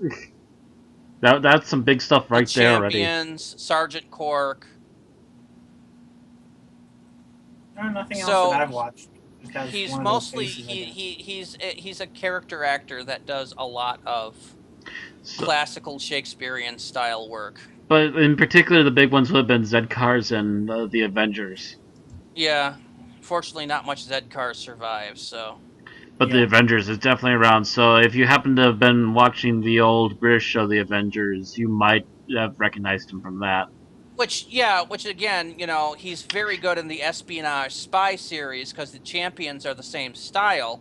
Mm-hmm. So yeah, he's very much in the Sean Connery-esque role. Yeah, he could have been a very Sean Connery-esque character, or he could have also been a very good Bond villain-esque character too. Either way, he probably has to train for either side of that coin. Okay, so who are we up to in favorites? Might have been me, but not sure. Okay. I know we did Tim. Yeah, that's right. I think Tim had already done his.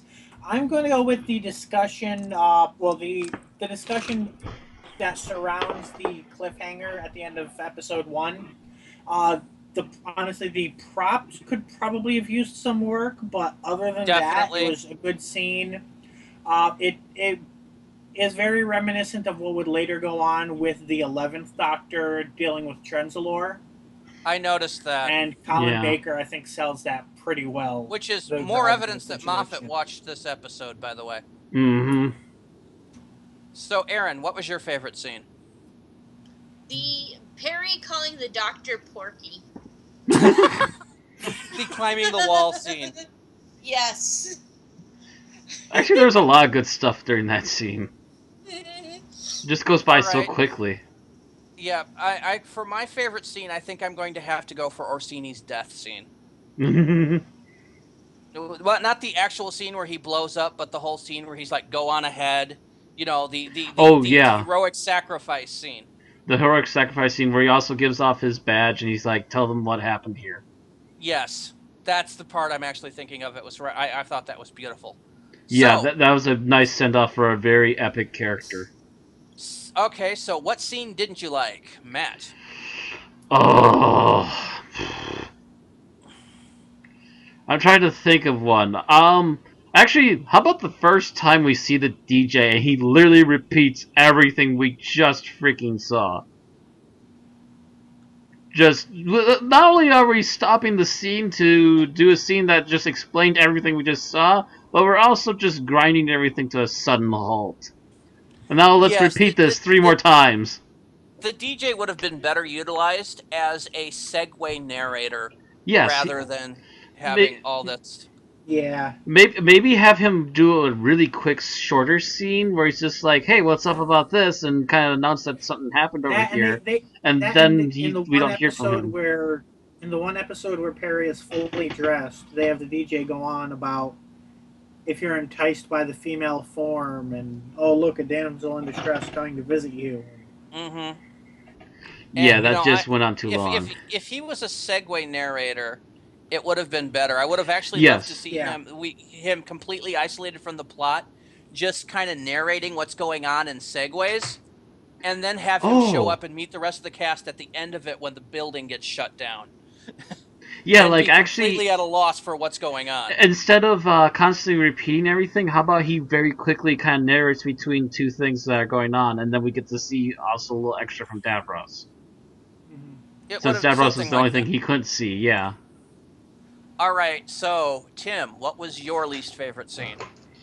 my least favorite scene was the scene not where they're climbing the wall, but when they're on the wall. Because I just was confused. The broken watch scene. Oh, is that what it was? It was a broken watch. It's like Yeah, he was saying. when you she climbed the wall, she kicked his pocket watch, and he goes out. She apologizes, and he pulls out the watch and dumps the gears and sprockets into Perry's lap. Oh, I didn't catch that. I just thought it was confusing. Okay.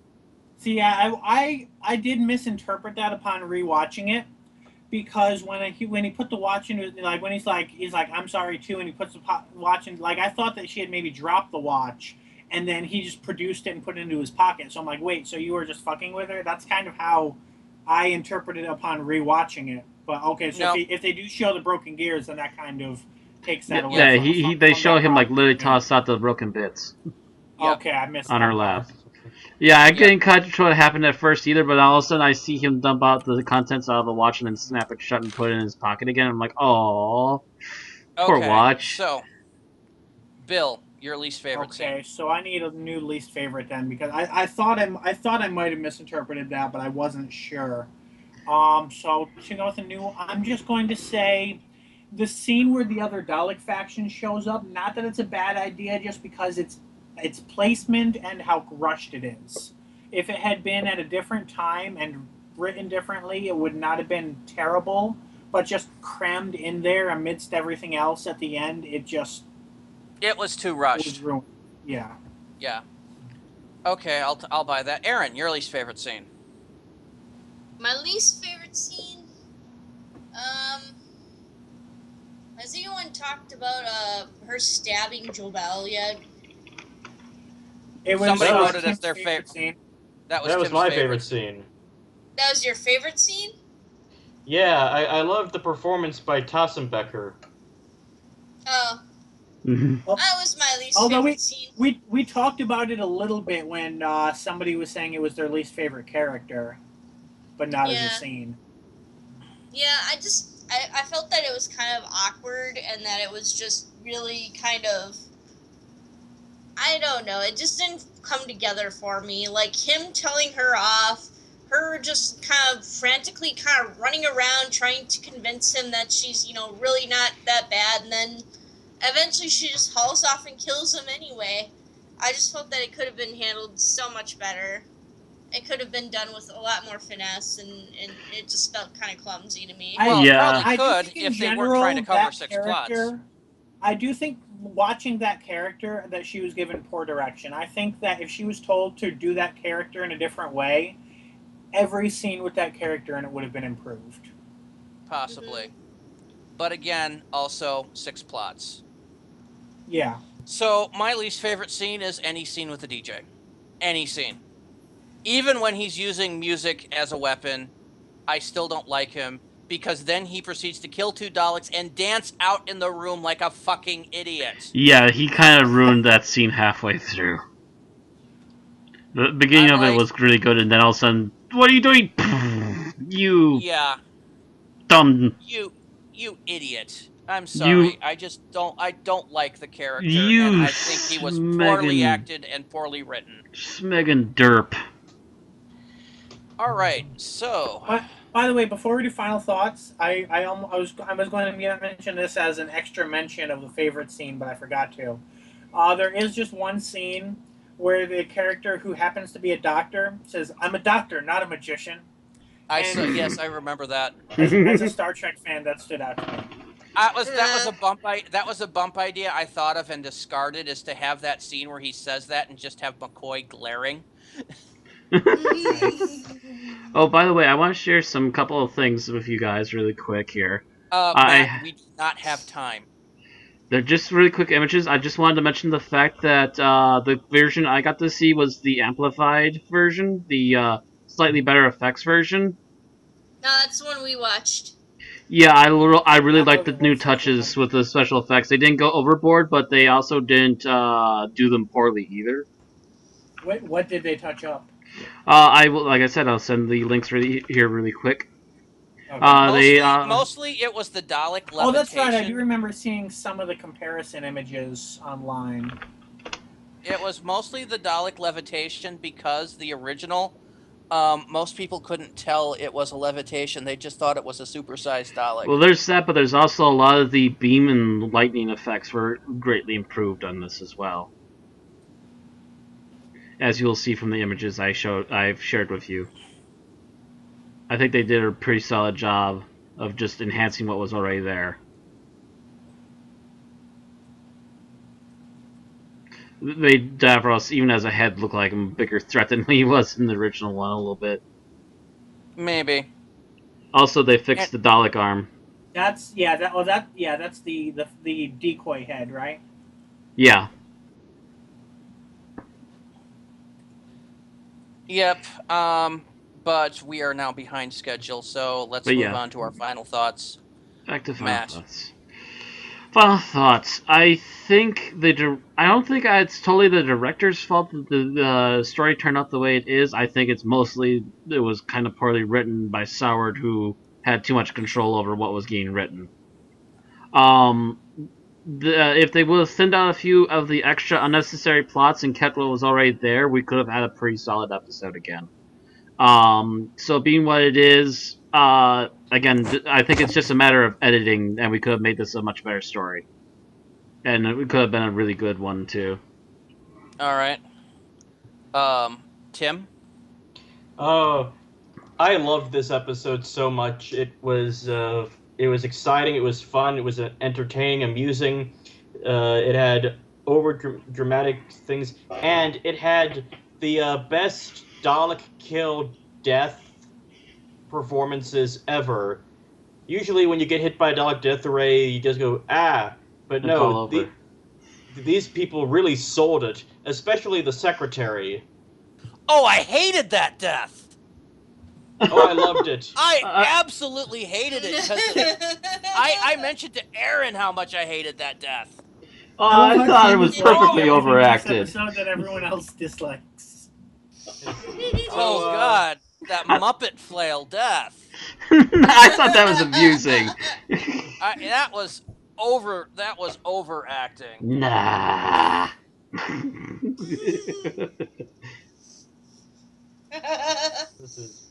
It was beautiful. He was a beautiful butterfly. Get him all flapping around. I'm sorry, I stole your stride there, Tim, because I had completely forgotten. I had actually repressed that death. But yeah, go ahead, Tim. Yes. Final thoughts. So I'm going to give this serial. We're not doing ratings. Not ratings. Final thoughts. Final thoughts. Yep. Final thoughts. I'm sorry. But despite the rather slow finish of the Doctor, the slow beginning of the Doctor and Perry to join the festivities inside the Tranquil Repose, this is a great episode, I think. All right. Bill? When I first watched this episode, I liked it more than Resurrection. By this, I think, was the first Sixth Doctor story and the first Perry story I had seen. Upon rewatching it, I kind of don't feel that way. It manages to both drag at times and be overpacked, and just leaves a lot to be desired. All right. Aaron? I think there's a lot of interesting ideas going on, but none of them are really fully realized because it's just so cluttered and clustered, so, yeah. All right. Well, in my book, the 3 pillars to a good story is writing, direction, and acting. With those 3, you can even overcome having bad special effects or props, which Doctor Who did over the course of its 20 years. Yeah. However, this is one of the few cases in which all 3 actively fail. The writing is overcluttered and too busy to make sense. The direction is trying to be flashy and fails, making it horrible. And the acting on the case of the supporting cast, not necessarily that of the main cast, is overdone and in some cases simply horrible. So I really can't recommend this episode now that I've had time to digest it. All right, so ratings. Let's start with you, Matt. As I mentioned, I do find this an enjoyable romp, but I will have to admit that the major flaws are too many things going on at once. And there's a couple of times, in particular, with the poorly used DJ, that they just slowed the plot down to a crawl. So I can't really give it as high as a rating as the previous Dalek story, so I can only really give this a 3.5. Wow. And the previous one, I believe, was a 4, so yeah. This one tumbled backwards a bit more. All right. Tim? This was a great episode with a bunch of ideas and things, but it was a bit there were some problems, so I'm going to give it a 4.5 stars, but I will give it my second Sheridan Uber Cool Golden Seal of Excellence. All right, Bill? This was on the edge between a few ratings for me, but I think the combination of the DJ with everything else is going to give us a 2.5. Oof. Aaron? I can only give this a 2.5 as well. It's really just not as realized as it should have been. Yeah. I was originally going to give this a 3. Oh. And the more I sat on it, the more I slept on it, the less I liked it than that. So I am actually going to be the bastard of this group tonight, and I'm going to give this a 2 flat. Oh, Tim, they're cutting me to the quick right here, Tim. So, with 3.0 everything we... average. Yes, gives us an 3.0. average of 3.0 flat. This is the middle of the road, folks, and we couldn't be I more think diversified about what That we thought of ties it. this for an Unearthly Podcast's least favorite Dalek episode with Asylum of the Daleks. That's counting only those voters that are here now. I'd have to check the other sheet to see if there were other people voting for that. But of those that are here now, that ties it at a 3.0. And yeah, if any of those pillars had been better, I would have rated it higher. But the fact that that's what we got just kind of ruins the episode for me. I didn't think it was there were that definitely other bad. people for Asylum of the Daleks. I would have possibly given it a 3.75, but we don't have a point that high, so it's like, yeah, 350. It rolls backwards on this one. It didn't roll up like the Fifth Doctor did. Well, we all are entitled to our opinions. I personally feel Asylum that of the Daleks actually is Even if higher you're than all this wrong. because of Thomas's rating. you know- Asylum of the Daleks actually beat this one with a 3.1. You know, I'm going to give the rating here in a moment, Bill. The ranking. I know you usually take a few minutes to go through the rankings, so. Yeah, I'm going to have it ready here in a second. Gotcha. And I will admit that there are some hefty flaws in this, but I don't think it's quite that bad. But it's I don't think it's by any means worthy of a 2, like, say, Dog Master Plan. That one was really meh. This episode for me just failed on so many levels. And Revelation of the Daleks, out of our grand total, by the way, of 110 episodes reviewed as of tonight, so yay us. Woo! This comes in at number 83. Oof.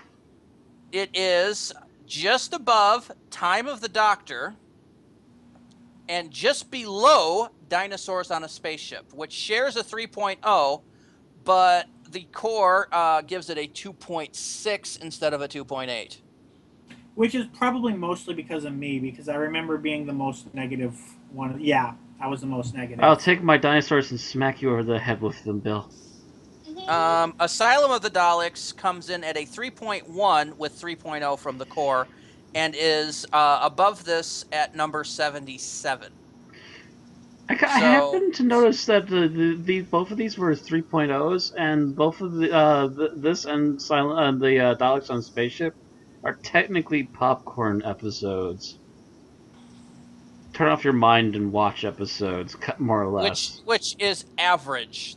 A popcorn episode is an average episode. Yeah. Yes. And a 3.0 rating is exactly that. But you guys really don't like them very much. 83, that means we need to review 20 terrible episodes to balance everything out. That's because we've been going through the good episodes, Bill. Yeah, I know. Now maybe next season we need to do the 20 worst episodes of Doctor Who. We do actually we have a list of bad episodes that we listed but never actually reviewed. Yeah, I know. Yeah. We could do a terrible episode per Doctor, but I'm gonna stop talking about that. No, we're gonna have a terrible story arc when it comes to 6. Yeah. So officially, that's our rating. Is Revelation of the Daleks at number 83, 3.0 average rating. And take it away, Bill. If you enjoy listening to us, you can subscribe to future episodes at twitch.tv/unearthlypodcast, an Unearthly Podcast on YouTube, and mixcloud.com/an-unearthlypodcast with underscores between the words. You can like and follow us on at facebook.com/unearthlypodcast and twitter.com/unearthlypod.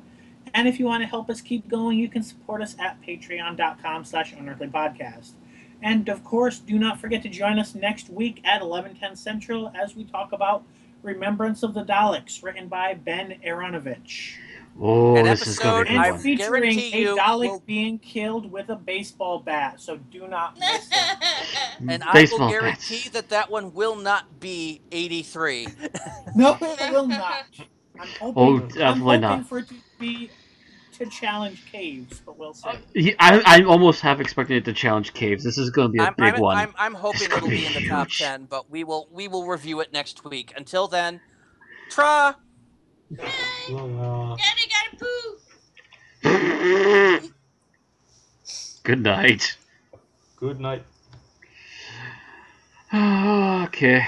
Be right back. That was one of our